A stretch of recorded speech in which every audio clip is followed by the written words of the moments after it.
Hello everybody, in this tutorial I'll show you how to get glow in Scrap Mechanic. This is going to be especially useful if you want to craft fertilizer and make your plants grow faster. So to begin, first of all we'll need to find a glow bug, which you can find in lakes and oceans, in caves and deeper parts like craters. So make sure to check out my video on how to get them.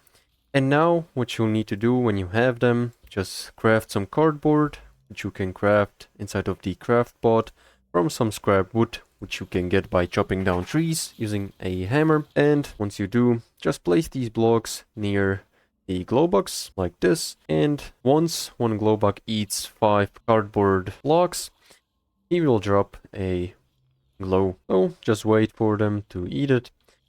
And as you can see, here it is. Just pick it up and now you can use it however you want. Also, to make sure your glow bugs don't despawn, every 10 hours you should just pick them up and place them down, because every 12 hours they are going to despawn. 12 hours in real time. So this is pretty much all, how to get glow in Scrap Mechanic.